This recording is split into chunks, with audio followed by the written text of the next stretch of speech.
Hello, all Gothamites. Welcome to another episode of the Arkham Sessions. My name is Brian Ward. With me, as always, the psychologist to the superheroes, superheroines, and supervillains of Gotham City and beyond. Please welcome Dr. Andrea Letamendi. Hello, Andrea. Hi, Brian. How are you? I'm good. How are you? I'm doing very well. I'm sitting here at the mixer, ready to record an episode. So, you know me, I am giddy. Like we do. Yeah. Every single week. So, Drea, let's get into this episode because I feel like we've let the listeners wait for far too long. The last episode we did, of course, was our live episode from WonderCon due to a vote in a poll that we put up on Twitter. And so now we are going to do the episode that that came in second or last. I'm going to go with second. I also voted. I know you weren't supposed to, but you only voted once, so you wouldn't have True. affected. You know, it's not like you threw the poll by voting, but you did cheat a little. We've gotten some good responses to that panel. You can take a listen to it. It was the most recent episode before this one. But this episode is Joker's Millions. I'm actually really glad to get back to our usual MO and rewatch an episode, sit down, talk about it, point out some interesting trivia from the episode, but for the most part, talk about the psychology and interesting research related to some of the main themes of the episode. And in this episode, there's actually a lot. I had to make a decision on what I wanted to talk about and what maybe wasn't as relevant for our show. So it was a tough decision for me. Well, this episode is kind of interesting in the way that it starts out, because if there was ever a time that we could really pinpoint a time period for Batman the Animated Series / the new Batman Adventures, this episode helps us because it opens up with what appears to be sort of a conference, a convention for technology. We see some home computers. We see a gigantic home computer with a working screen, no less. But we also see DVDs. Oh. Yeah, so we know that we must be. So this is your time. Yeah, mid to late 90s. Yeah, so we're it gives us a little bit. It's a little bit odd because you have the old-fashioned cars, you have the kind of Art Deco style, and then you have what at the time was considered high-end technology, life-size monitors, huge keyboards. Mm-hmm. This brings me back a little bit to the Riddler, who utilized technology to a gigantic computer. Maybe it is. Yes. Maybe it's the same gigantic computer. Maybe there's one giant computer used in Gotham City, and this is it. And I give credit to the creative nature of the writers and the animators who decided to put all the opening credits on the computer monitor. Joker's there, trying to pull off another one of his heists. He's got Harley with him. The whole thing naturally is put to rest by Batman and Robin. One thing that we notice is this sort of constant conversation that's going on between Joker and Harley. Let's take a listen to a couple of little moments here that might give us a little bit of information as to where Joker is at this moment in time. Well, that was a complete fiasco. If we weren't so strapped for cash, I'd never have touched this job. Give me the loot. Don't you have it? Me? You were the last one to... I thought I told you to get gas. We're broke, remember? What was I supposed to do? Fill the tank, shoot the guy, and drive off? Mm-hmm. Now you tell me. This is new for them. We typically don't hear dialogue or exchanges that involve how tight money is. Yeah. Well, and it makes you wonder, normally if this were you or me, this would be like rock bottom, where we have turned to crime. Clearly, Joker hasn't hit rock bottom. I would imagine that rock bottom for the Joker would be like, he now works at McDonald's or something like he's getting a straight job as opposed to a criminal job. Like, oh, crime's not working out for me. I guess I should probably go get a real job. Right. So he might not be at rock bottom yet, but we are seeing signs of rock bottom. This is the first time that he doesn't really have, I wouldn't necessarily say that he's lived in the lap of luxury. When we've seen him, he's usually been in like a hideout somewhere that's a bit danky and, dirty and whatever. But he makes it his thing, though. If he goes Right. to a carnival or an abandoned circus lot, he makes it his own. And I think we've had conversations where we've commented on his ability to resource. He clearly Yes. in the past had been able to refurbish and to create his own living environment to suit his needs. And here, I think one of the most interesting scenes we see is he goes back to his apartment, and it's just this run down place with him and the hyenas. And it's just kind of depressing. And we get to learn the hyenas' names for what I think is the first time. Lou and Bud, named after Abbott and Costello, comedy team, which I thought was cool. But yeah, I'm fascinated by this idea that the Joker is poor. And he goes back to a rundown apartment after leaving Harley to be captured. They can only afford the one ejector seat. He takes off. Now, in fairness, she wasn't sitting in the ejector seat, so she couldn't use it. Somebody needed to. But she gets she actually gets taken back to Arkham Asylum. Right. More from her in a bit. This drives Joker to actually find a replacement Harley, which led to a pretty comedic moment of him going down the aisle, different people dressed up as Harley, some folks clearly not meant for the part. Someone modeled, by all accounts, on Paul Dini, a sort of nerdier, little bigger, and a male Harley Quinn. So Joker decides right then and there, No.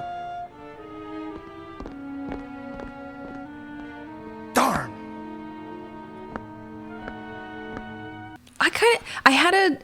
I both liked and disliked this scene. I liked the scene because the Joker is very, I even want to say fluid. He's very open-minded. He's fluid about who can be in the Harley role. This person, clearly Harley was not simply a sidekick or a person he would just order around. Right. She was romantically involved with him. She was his number one. She was co-parenting or is co-parenting their babies, their hyenas. So this is not an easy replacement. I appreciate his openness to come one, come all. Right. So any age, any size, any gender. And I felt a sense of just kind of an interest in, okay, so we know that this person isn't going to become his next romantic interest, right, or partner up with him in that way. But I felt kind of I found it really fascinating that he wasn't really limiting the options. He clearly had an open call for just about anybody. We didn't know what he was looking for and what criteria he was utilizing. They all had the classic Harley Quinn outfit on. And so that's what unified them. And ultimately he ended up with the most, I would say the most similar right, person who had almost the same voice, obviously the same gender, the look of her. He immediately was drawn to her and said, this is it. right. Well, and the thing that you don't like about this is that she's replaceable. Oh, yeah. It just seemed it was reminding us that he does not give an S about her. It was reminding us that he's just looking for somebody like a stand-in to take this place. And it was the fact, again, it was strange that the other side of that is that it didn't matter who the person was. he didn't put much thought or care into it, and the idea that she's then replaceable pretty quickly, or replaced pretty quickly. I think that was kind of difficult to see. So there's a part of it that almost cheapens their relationship. There's a part of it that makes me feel as though he doesn't miss her or care about her. But this isn't the first time we've seen this. Like we've seen her in Arkham before, and Joker not really care. We've seen her pine over him and wish that he cared more. So so this is sort of in line with what we've seen the Joker do before when it comes to Harley. And the psychologist in me would say, like, look, he chose the person who, if he squints a little bit, could imagine that it's her. So there's a sense of almost emulating the relationship. He's trying to get what he doesn't have or what he can't have, because she can't be there. She's incarcerated. So the idea that he is trying to emulate and could potentially reenact their exchanges through this person that can take the place of her, I think that there's substance there, and potentially he's trying to find the person who would allow him to experience Harley in some kind of unhealthy way. Right. But yes, it's an odd thing, and I found it quite fascinating. So we learn when he goes back home to an apartment, which is also odd that the Joker has an apartment. Like it really is like rock bottom for him. He's not living in some carnival that's been run down. He's not living in some fun house. He's living in an apartment. He can't get a job. You mentioned like, well, maybe he could work fast food or something. And I imagine you mentioned that because that would be a way for him to get an income. Right. A legit way for him to get an income, which is something that he would never consider. Right. So he's the Joker. He can't walk into any establishment and get a job. Right. Well, so that's an excellent point. He's almost unemployable. But he does have an apartment, which means he must have a landlord. You know, he's not squatting. He's looking to pay the bills. Because he doesn't have enough money for bullets or for gas in his car or for toxin in his flour, as we heard. So the Joker needs cash.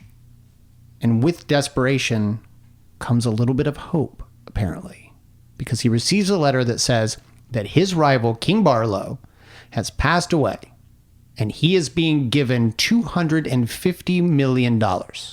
Which holds up still today. Like, that's a good amount of money to get. By the way, King Barlowe, back again. We've seen King Barlowe so many times, very frequently, very common. King Barlow's up there. He's like every other episode. Yeah, I mean, we have a whole file on King Barlowe. Right. And what does the file say on King Barlowe, Drea? What have we said in the past about King Barlowe? Who the F is this person? It makes sense, though. This is the first time that we've seen King Barlowe, but it makes sense because you've just killed a character. Like, he was a terminally ill character.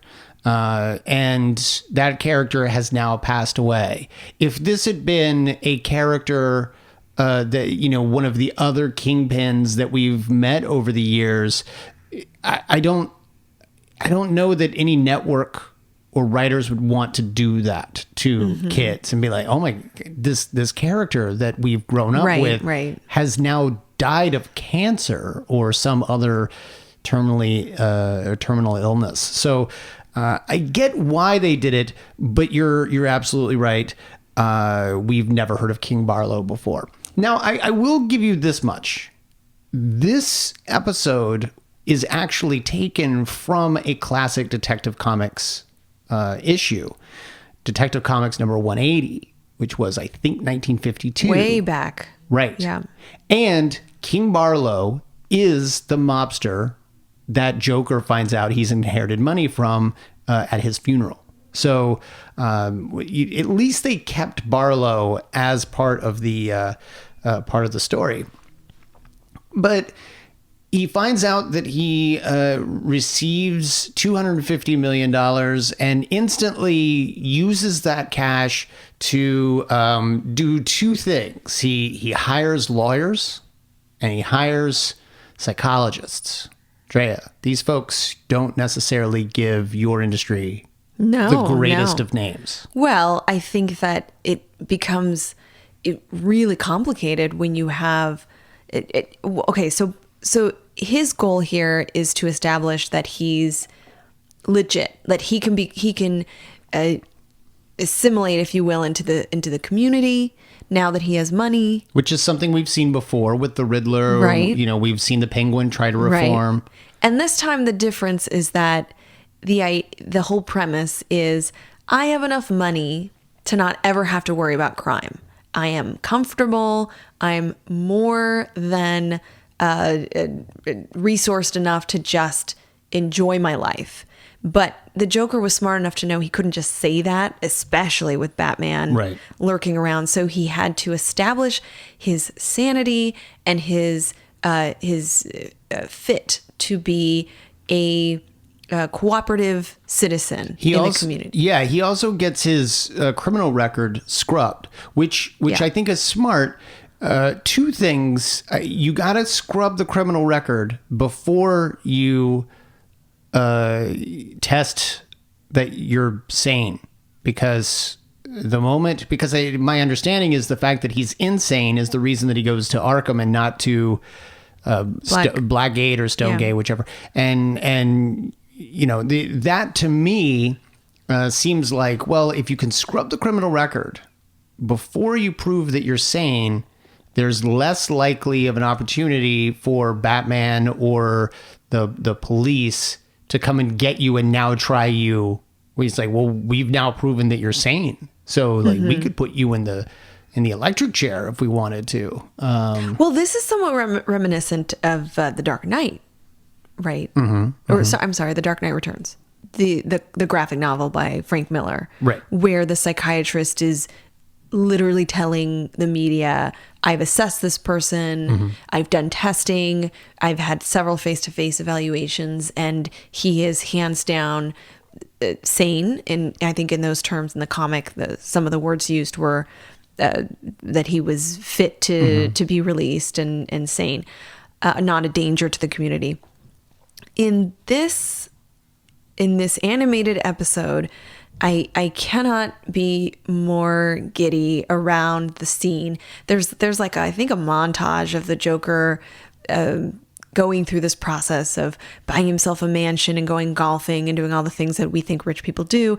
And you're right, he gets these professional people to back him up and to provide the legal papers. And the psychological analysis is so wonderful. I love the scene where we watch him at a table or desk face to face with a professional mental health provider who's giving him a psychological test. And of course he's responding and this psychologist or psychiatrist, it's not clear in the writing of this, what role the mental health provider has, but they are clearly an expert. They provide the evaluation and they deem him sane enough to be released. And then we see that mental health professional ride off in an expensive car, not commenting on whether he's been bribed or influenced in any way, which is hilarious. So it goes without saying, but I should say that obviously receiving any kind of monetary or financial reward for any kind of results, psychological results after testing is considered not just unethical but illegal. So what about changing up the tests a little bit, because that didn't look like a standard Rorschach to me. That was pretty well. I mean, so he was the bat symbol. Yes, so the Joker was clearly given an Inkblot test, and what we saw from one of the cards is that there was a bat on one of the items, and in a way, no, it's not exactly what you would see on the Rorschach test, but it's pretty close. There are bats. Yeah. There's one. Well, is that what you're interpreting? That's what you see? You see bats? Yes. Oh, okay. I mean, we certainly need to talk about this particular test. This is the first time it's come up on the show. So Let's talk about it. Absolutely have to talk about it.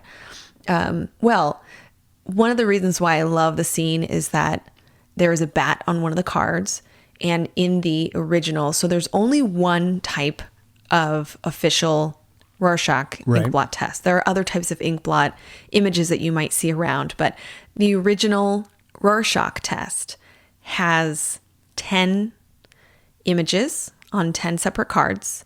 Some of them have some coloring. Many of them are just black and white, and they are symmetrical. So if you would fold them in half, you would see identical images. And those original 10 Inkblot images have been used for, I would say, the last 100 years. This test has been around since the early 1900s. The original psychiatrist who created this test was Swiss and was interested in providing a psychological test that would essentially allow us to delineate who has severe psychopathy, in his mind, who has schizophrenia versus who is more in the normal spectrum. You'd be able to tell all of this from this test, or that was his part of intention. Okay. It has evolved over time to be a test of personality. It has been called a projective test. So unlike other types of structured tests or symptom-specific tests or evaluations, this is considered a projective test. And what that means is essentially there's enough ambiguity, open-endedness, and lack of structure such that the person receiving the test would be able to interpret it. And the idea is that they provide information that allows us to better understand their personality. They would insert, if you will, on what they see, their perception. They would insert their own emotions, feelings, attitudes, motivations. And the idea is that if they have any negative attributes, especially ones that are considered symptoms of mental illnesses, that you would be able to pick those up through their responses. So now folks know that this is a very controversial psychological test. Well, of course, it became popular in the 60s. So, right. It's going to be controversial. Right. It's one of those things where some psychologists absolutely hate this test because it's still used to this day. It can be abused in the sense that it could be utilized for purposes like legal purposes or assessment purposes that are not appropriate for that test. So it could be used, for instance, I've read papers on this test being used to determine custody battles. I've seen this test used in courts. I've seen this test used to determine who has been abused as a child or who is a molester or child abuser. So some of those things obviously leave us questioning how accurate is this test. So some psychologists will say it's meaningless and useless, and we really need to discard this test as a mechanism for better understanding psychology. I'm in the position, or I'm of mind to absolutely suggest that we do not utilize this test for diagnostic purposes or for legal purposes, but I'm an advocate of keeping it within our field for one, to better understand the original use of it, how it came to be, and how it's a part of our history. I'm not the kind of person to say we should absolutely just kind of erase it or try to discard it, but I think it could be useful for some purposes. And I want to remind folks that the cards and the images are actually all available online. in 2009, there was, I'm not sure if you remember this, there was a lot of controversy because all of the images were released on Wikipedia. And so everybody could find the images and you could see they're lovely. They're really interesting. Oh, yeah. They're really fascinating if you look at them. I think they have value just from just an interesting, from the perspective of the visual aspect and the idea that we could all look at them and see something different. That's kind of a neat thing about them. And they're Do beautiful. we though? Like, is it as someone who has conducted this test for folks, do you find that there's a lot of variation? Because a number of them sort of in the same way that you say a bat.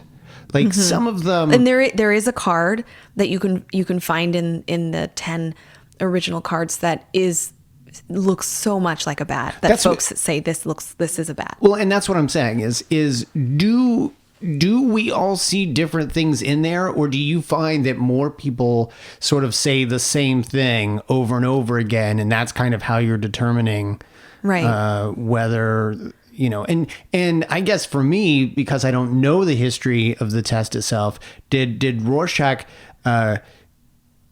create like hundreds of cards and found like the 10 that he thought were the best that looked like, oh, that looks like a bat. If someone says it doesn't, they're crazy. Oh, that looks like a wolf. If someone says it doesn't, they're crazy. Inkblots have actually been around for a while. So before he even created this test, and they were popular in the late 1800s for kids and for adults, for being kind of like fun games to look at and just interpret, but not from the psychological perspective. So they were always meant to be games. Well, they didn't really have a lot to do back then, you know. Well, the fun of it was and you probably did this as a kid. You create an image and then you fold the paper. You have like paint or something.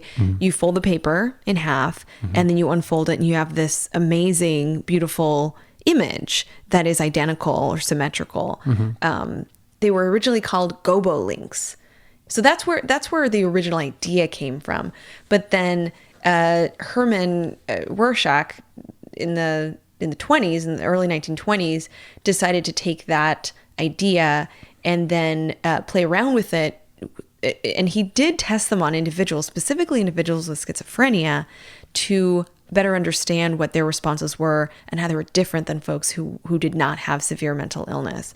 So initially it was meant to be used for that purpose, but he never intended it to be a personality test that would be used for a wide range of purposes. I can't imagine he had ever planned for people to use it to determine who had history of child abuse and who didn't. I think that it has been kind of extrapolated to all sorts of things. And he passed away shortly after it was published, after it was released. It was like a year later. So he wasn't around long enough for people to really respect and go through a process of feedback with him to better understand how this could be used in a way that was more evidence-based. Nonetheless, many of us have been trained in it through my training, which was only about 10 years ago. I learned the Inkblot procedure. I learned how to analyze the responses, what things to look for. And I was in graduate school in 2009 when the Inkblots when the actual Rorschach images were released on Wikipedia, and everybody in my field was super upset about the notion that anybody could find the images and not only study them ahead of time, but be able to read up on what are good responses and what are quote unquote bad responses so that they would score better on the test. But honestly, if you look at down the line, what psychologists would want to see for a so-called healthy individual is when you see an image of a bat or a bear or penguins or two people dancing, oftentimes we kind of add in animals or people to these ambiguous images, that we're saying positive things like they're dancing or they're talking or their brother and sister. More negative or quote unquote bad responses are they're watching me, or they're conspiring against somebody, or one is going to stab the other. Like obviously those are very menacing thoughts, and any one of us would wonder where those thoughts came from. But here's the bottom line with this test. There is very poor psychometric properties for this test. And what that means is that there are certain things that scientists and psychologists look for to ensure that a test is actually scientifically valid. One of the things is reliability.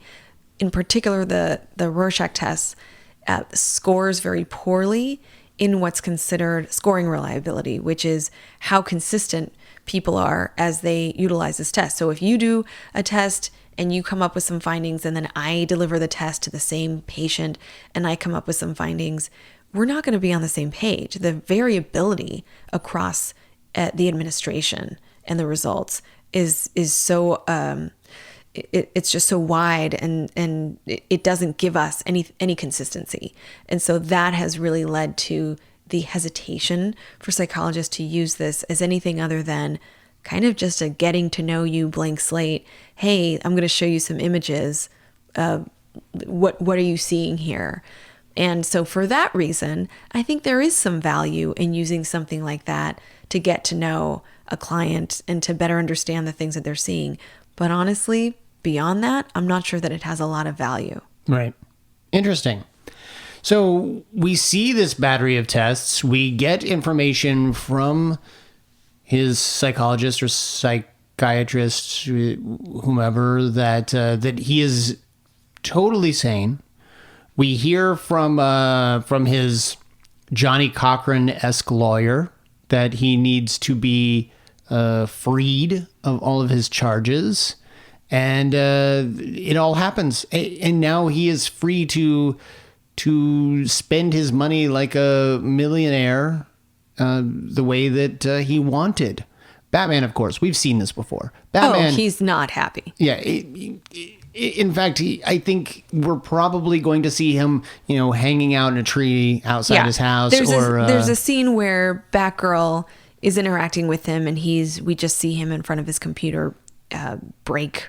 Is it a DVD or a CD or some CD-ROM or something, where he's clearly upset and frustrated that the Joker is winning folks over and that he's living a successful, happy life.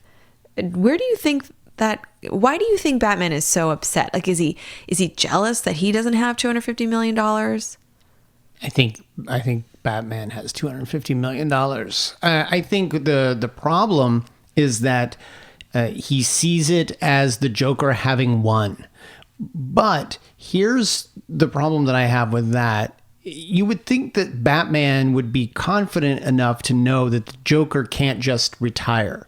He will need to commit another crime. Therefore, his slate being clean is irrelevant. Eventually, the Joker's going to do something. He's going to kill someone, or he's going to plant a bomb somewhere, because the Joker still has this need to have a relationship with Batman. You can't do that if he is just strictly a legit, millionaire. Mm-hmm. So I don't know why Batman is so worked up. You would think Batman would be like, I'll just sit back and let it happen. Well, is he jonesing? Like, he's missing the chase and the fights and the... He shouldn't, because Joker's not the only character that is... Well, but he's after. He's the only one who does it right.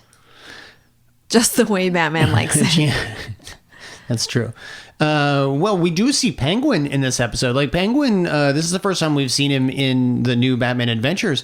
And what's kind of interesting is we see him with the Iceberg Lounge, which we've come to know over the years as sort of the front to the Penguin's operations, which sort of leads me to believe that, kind of, go with me on this, sort of in this incarnation, the Penguin has gone straight. Or at least that's the way it appears. Like, he is not seen as a villain or a criminal. He is seen as a legit businessman who owns the Iceberg Lounge. Mm-hmm. And, it's almost like he either has reformed, mm-hmm. or he is a criminal using his reformation as... Could be a little of both. Mm-hmm. I think that he's one character that also... puts a lot of his, respect into status. And now he has status. He has this successful high-end lounge, the restaurant / bar that socialites go to. And there's a line just like you would see in any difficult to get into Hollywood bar. And he goes through the line and decides who can get in and who can't. And Barbara Gordon is there and has to name drop her father to be able to get in. So I think there's a bit of status there that he revels in and appreciates. Do you think he has reached that level that he wanted to when he met Veronica? And that might be, the lounge may be a big middle finger to other socialites that he finally did it on his own. And yes, it's what would you call it? Sticky money? I don't know what sticky money is. What is sticky money? What is it? It's real money, but you have committed crimes to get it. So hot money, sticky money, dirty money, dirty money, I think is what it's called. Blood money. Yeah, okay. blood diamonds. Yeah. So it's all through those means, but nonetheless, he's achieved the status that he's always wanted and the recognition. Right. And you've got someone like Barbara Gordon and Dick Grayson legitimately standing in line to get into your club. So, if everyone knows that the Penguin owns it, you would think that no one of elite or law-abiding citizens would want to have anything to do with it. But you've actually got the daughter of the commissioner trying to get in. So that's a little bit of validation, I would think. The Joker receives a tape, and they play it, and King Barlowe has a message. Let's take a listen to that message. Hiya, Joker. If you're playing this tape, you probably figured out you've been had. Yeah, I left you some cash, but only 10 million, which knowing you've already blown. All the other stuff, money, jewels, and gold, it's all fake. See, I always hated your guts, and this was the perfect payback. By now, you're probably out of real money. The IRS is after you, and you can't admit I fooled you, or you'll be the laughing stock of the underworld. That joke's on you, sucker. I got the last laugh after all.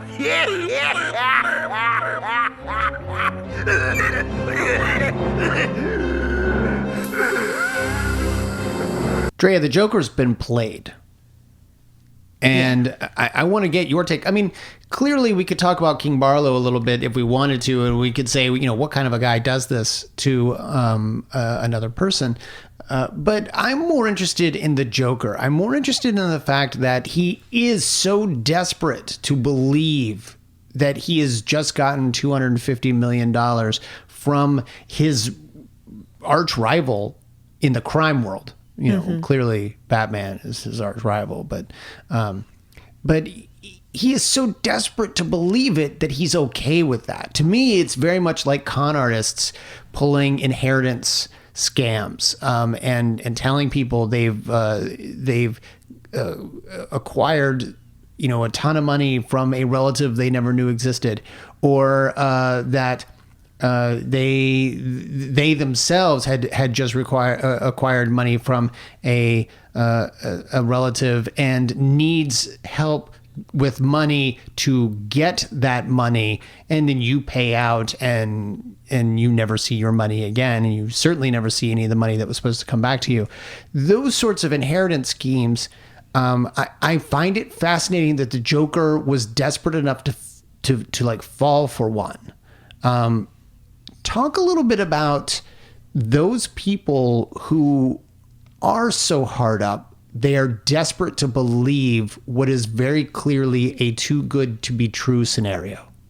Well, interestingly, it's most of us. So it's not as if there's a type of person or personality that is considered more vulnerable or susceptible to cons. And you know a lot about cons. So I'm not the con expert. I've never been susceptible to a single one. However, I did con you into doing this show. I know. So I think you're more in the camp of the mentalist folks, but you have told me that mentalism can be misused, and con artists use mentalism all the time. Yes, absolutely. And so you know a lot about this, but in general, it's not as if there is a certain type of person or personality. I wouldn't say that the Joker himself has some traits that would make him more vulnerable to being conned. I mean, he's the guy that knows how to manipulate others. He's, I would say, very psychologically savvy. He can read others, and he's, we would think, the last person who would be conned by a criminal. But it turns out that it's really the situation we're in, the environment, or the events that have happened to us that make us more susceptible to being conned. Okay. And one of those very important and predictable instances is when we are experiencing financial hardship or have just experienced a huge financial event leading to financial loss. So for instance, losing one's job can put us in a period of time of being very susceptible to cons, any kind of con, but specifically the type of con that would lead us to believe someone's going to give us money, or someone has left us an inheritance, or if we just do XYZ, or send somebody in an email from another country our bank information, for instance. This happens a lot, unfortunately, online. So it's when we have some kind of life experience that those are the moments that impact how vulnerable we are to cons. Similar to that, another red flag is just the degree to how much we want the promise to be true. So this is why psychics are so very successful. They tell us when they look at their crystal ball or the tea leaves or the cards, the tarot cards, when they tell us you'll be married or you'll have a job or this will happen or success will happen, we want to hear those things. Most of us want good things to happen to us. And so we lean into those particular promises, and we're more likely to believe them, especially if there are things that we really want. So right now, the Joker, right before he received the news that King Barlowe had left him $250 million, we knew he was experiencing financial hardship. He couldn't make his rent. Right. They couldn't afford all of their typical weapons and gadgets and games and all those things. And he was, for him and Harley, they were experiencing financial hardship, and he was in a slump. Which I think is funny because we've never really thought of the Joker as being someone who required money to go and do other things, but he does. He requires money just like anyone else. Exactly. And so one of the things that we need to look out for in learning from this lesson is when we've experienced some kind of loss, and this is actually very true for personal loss. So if a family member has passed away, if a partner, if there's a disruption in the relationship, they leave, you leave, there's a breakup or loss, that is a time of vulnerability. That is the time that we are likely to be susceptible to a psychic saying, if you give me your money, I will tell you some news about this, or and you will be very upset about this. This is why folks who speak to the dead are very successful, right? Because they're speaking to dead family members who have passed on. They are ostensibly speaking to them during the time of grief, during the time where a family member is still going through that loss and trying to recover from that, or holding on to some memories and feeling like something hasn't been reconciled. So those in my mind are some of the worst types of cons, because they really just manipulate someone during a time of loss, during a very difficult period. Have you ever been conned? No. I'm trying to think of like phishing schemes and things like that. I've not. I have been a victim of like my bank account information having gotten out, but that was like that's not because you interacted with somebody. Yeah. I've been conned, to my knowledge. Well, like 5 or 6 times. I've been conned many times. There's a gray area when you think of certain relationships, but in terms of like money, someone trying to con you out of money, I've definitely been conned when I was a cashier as a teenager at the mall. Like when I worked at the mall. I mean, you've worked at, I know you've worked at the mall before. Sure. one of my first jobs, I was conned. It was the whole, I'll give you $20 if you give me change, and then I'll give you this back. I'll give you a 10 and 2 5s. Oh, they pulled the... Yes. Oh, okay. One of the most just straightforward, probably easy to avoid con games. And I think they only get an extra, $5 or $10 out of that. Yeah, I mean, it depends on what they're giving you, but Yeah. Yeah. So it happened to me. Couple of dark moments in this episode that I just want to point out. Like lighting wise, or well, these episodes are always pretty dark, but okay, all right, just making sure. There was a moment when when he found out, when the Joker found out that he was duped, where he points the gun at the fake Harley. Mm-hmm. Do you remember this? Mm-hmm. He just kind of points it at her and hesitates, and then the henchmen pull the gun away from him. Mm-hmm. I believe he would have pulled the trigger. Right. I don't disagree. But that's one of those examples where I don't think you would see that. And by the way, that would have been the moment that Batman needed. Where was Batman? Why he we needed? Don't, well, we don't know. But if Joker pulls the trigger, that's the moment Batman needed. But this is a grown man, deliberately waving a gun in disgust, in complete disappointment at a woman. But contrary to what the psychologist said, he's not sane. Well, on the show we don't use the word sane and insane because they're legal terms. Legally, he is not sane. But yes. What I am saying is I truly believe that he is of mind to murder people. Okay. That's what I'm saying. Okay. I've sized him up, and I would say if that person did not interrupt that, he was because we've decided at this point he's impulsive, he's violent, he's narcissistic. The collection of very volatile symptoms would lead us to understand that he would likely pull the trigger and maybe regret it later because he was sort of reenacting his relationship with Harley with this random lady who, by the way, I'm not quite sure she knew what she was getting into. We should talk about her. There's a lot going on with her. But I truly believe that he would have murdered her. And that scene is so upsetting because it is a quick scene. It's just a moment where he waves the gun at her and he's emotionally distraught. And it's really powerful because he doesn't decide not to shoot her.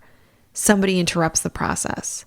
I just find that to be just really fascinating that that's in this show. That's not, you don't see that happening nowadays. You would never see that. No. And as I said earlier, I don't know that you would even find a character who conveniently passed away in order to give someone $250 million inheritance. So much to unpack. Dark moments. At the end, what happens? He finds this. He engages in some big heist. There's a big sum of money that I think is on a small boat that he manages to find, and Batman intervenes. Batman isn't in this episode much, but toward the end, he intervenes, and the Joker, of course, is disappointed. He's out of a whole lot of money, and then he's captured, and he's going to be incarcerated. And when he gets put into the truck to be taken away, the one officer or guard who's in the back with him is Harley. Correct. She has escaped from Arkham. She's dressed as a police officer.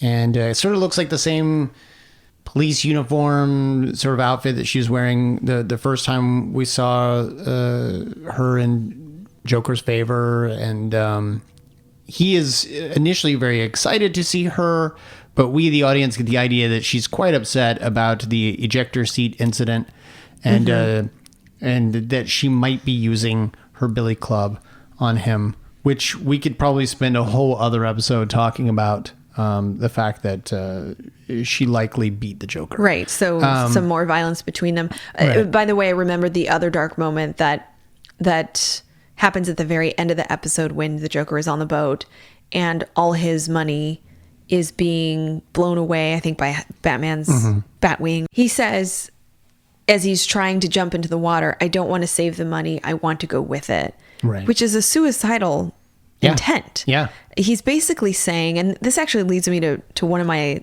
last topics that I wanted to talk about on the show, but he's basically saying, if I cannot have this money, if I cannot be rich, then I want to be dead.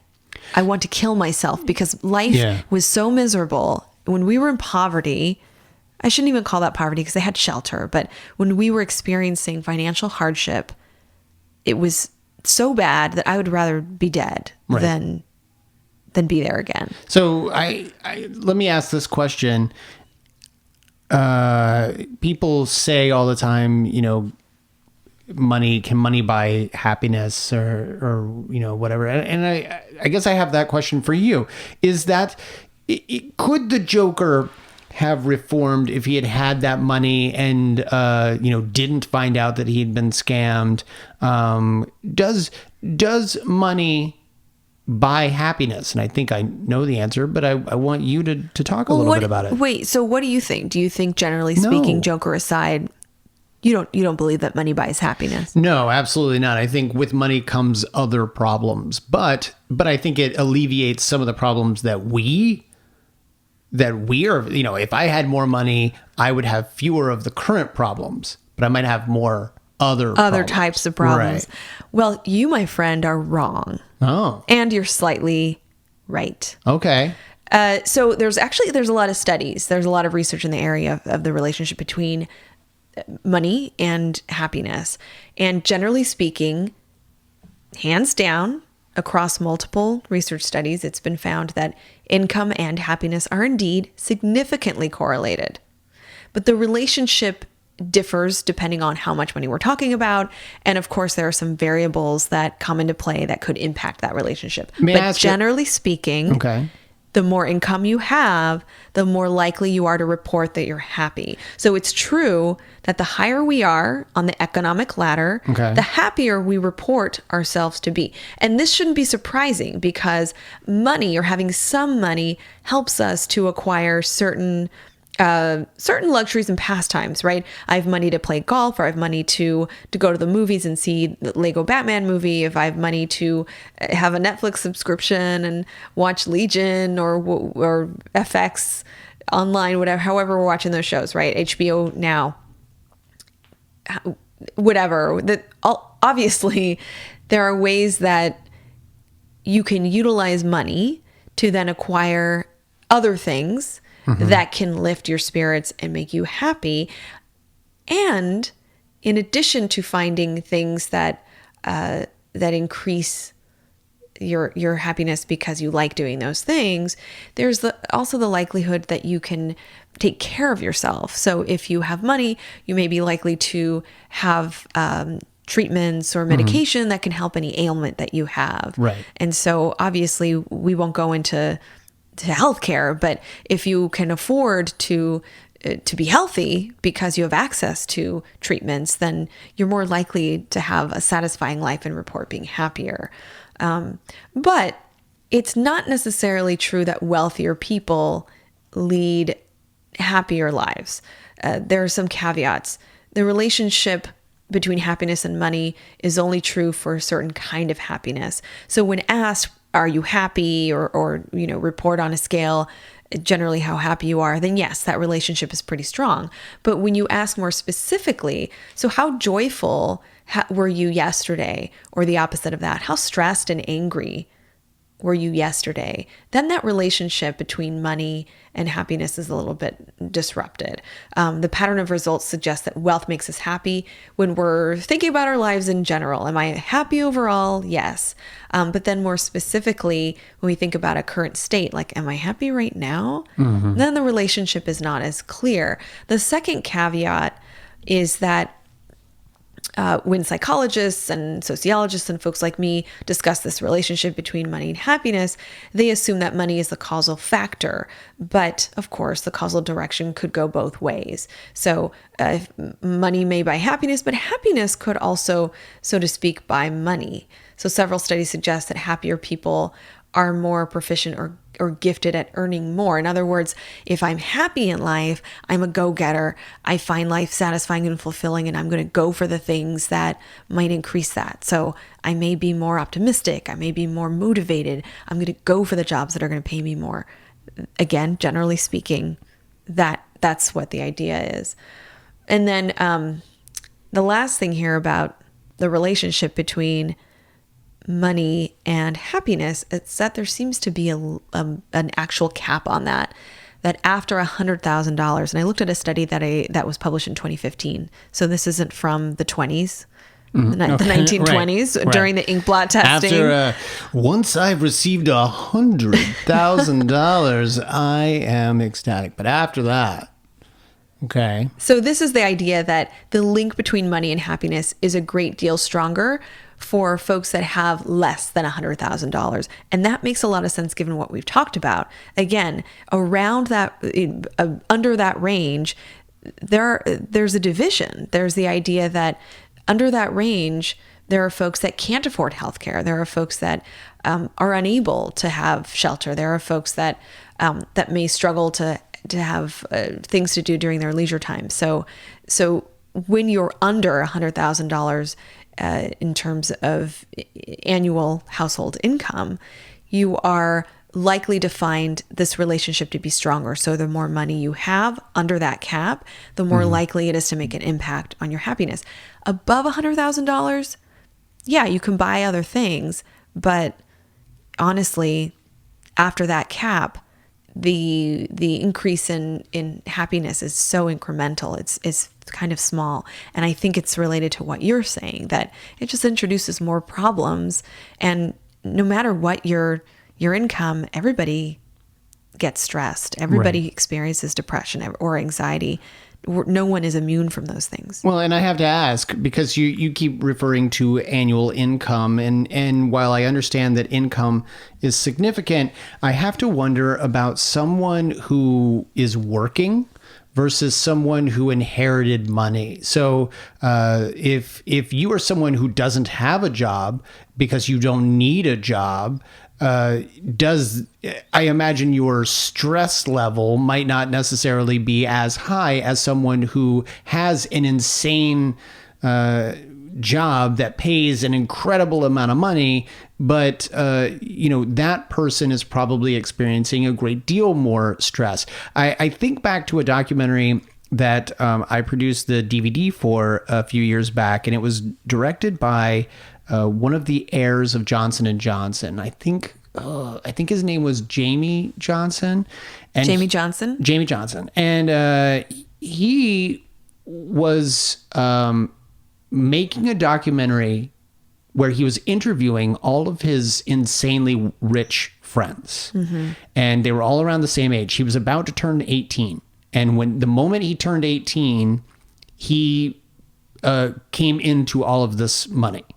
So he was about to become a bazillionaire for really having done nothing except having been born into the line of family who started Johnson & Johnson.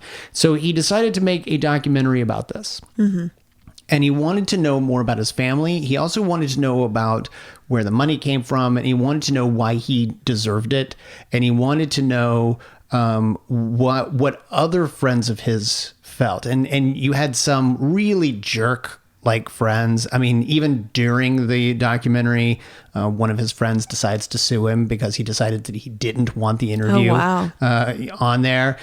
He interviews Ivanka Trump, and this is when Ivanka Trump was like 17, 18, and honestly, she had like the most sturdy head on her shoulders in that documentary. Like, she was clearly like, this isn't my money. I came into this, why are my friends thinking I'm going to buy them things? I have no money to buy you things. Stuff like that. And Jamie Johnson goes to his father, who's like painting one day, and says, Dad, I think I want to have a job. And his dad's like, why would you want a job? It's just that sort of like, but why? I'm painting. Wouldn't you too like to be painting?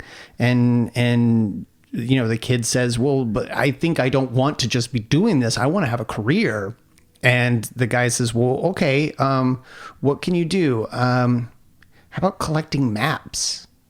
That's not a job. Right. And Jamie Johnson is like, that's not even who has a career collecting maps? Like there's a fundamental misunderstanding about what a career is. And so I wonder, does that person have the same sort of stresses, or for them, is it just like every day is like every day before? I was neither happy nor depressed because every day I just coast through life, Absolutely. And they become sort of Yeah. dead. Yeah. Where it's not as if they're, and some are depressed or down or unhappy, but it's not as if they're happy. Like they cannot report that they're happy. Right. And They're just unburdened. They're not burdened by the need for money, but they can't say that they're happy. Well, and I can cite a study that was published from Australia that demonstrated that it's not just the money, that there are 3 factors in life that lead to happiness. And I love this study because it helps to further explain why in some instances money does lead to happiness, but that relationship breaks down. It's too simple. There's more in life. So the study found that the 3 factors, which they call the golden triangle, include control of your finances, which we've been talking about. So the idea that you have money coming in, that you have control of that money, and so there's no anxiety about losing that money. Second item, that you have healthy and strong relationships. So that doesn't necessarily mean that you have a romantic relationship like you're married or you're partnered up, but that you have in your life a reliable, robust, strong relationship, a person or persons you can go to talk about your strengths, your weaknesses, your failures, your successes, somebody you can relate to. The third item, which I find really important, is do you have purpose in life? Is there something that you're doing? Are there things that you're doing like a career? It doesn't have to be, but like a career where you feel you have purpose and meaning and you're experiencing fulfillment because of what you're contributing. Those 3 items together make the golden triangle of happiness, meaning that the more that you're fulfilling those 3 items, the more likely it is that you will report being happy. That's interesting. I'm glad this episode brought up so many interesting topics. No one would have thought that a episode that was ostensibly like a recreation of Brewster's Millions, the old Richard Pryor movie, would have been. Nobody knows what you're talking about. Oh, people know Brewster's Millions. Oh, really? Yeah, that's a great movie. But Drea, what did you think of this episode? I liked it. I appreciated a lot of the elements, and again, there were many moments that reminded me just how great this series is and how much risk they took.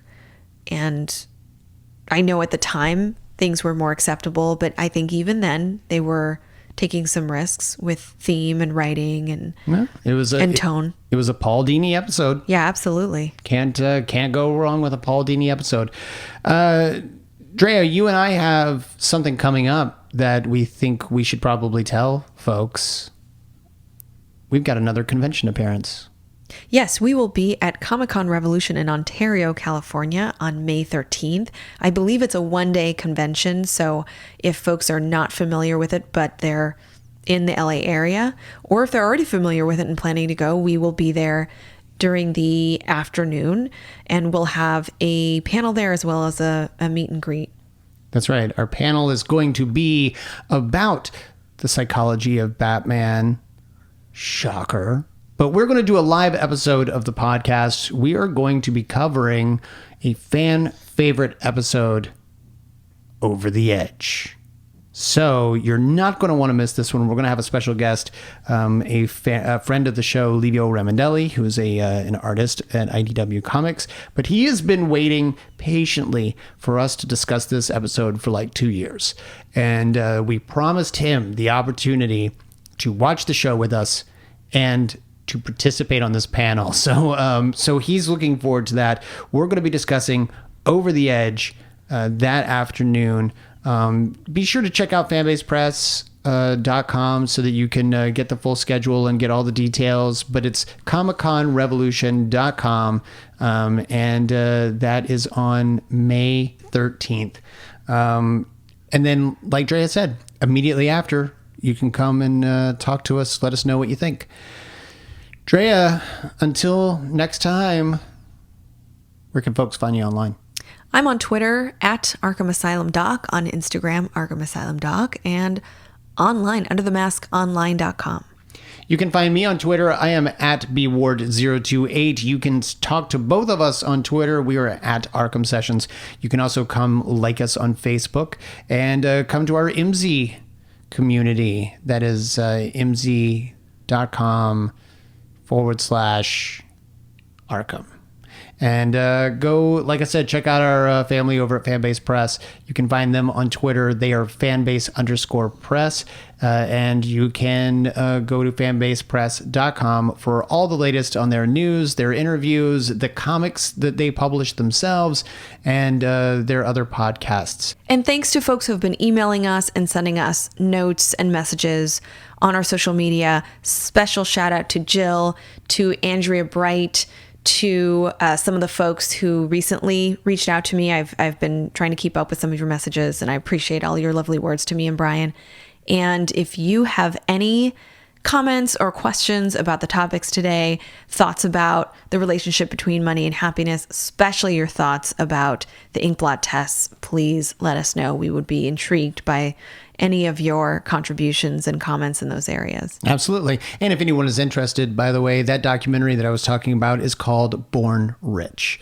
So check that out. It's really quite interesting. Drea. Rags to Riches is the other show I highly recommend. Oh, God. Nobody should ever recommend Rags to Riches. Did you guys produce Rags to Riches? No. Lies. Even we couldn't touch Rags to Riches. Until next time, I am Brian Ward. I'm Dr. Andrea Letamendi. And together we are the Arkham Sessions.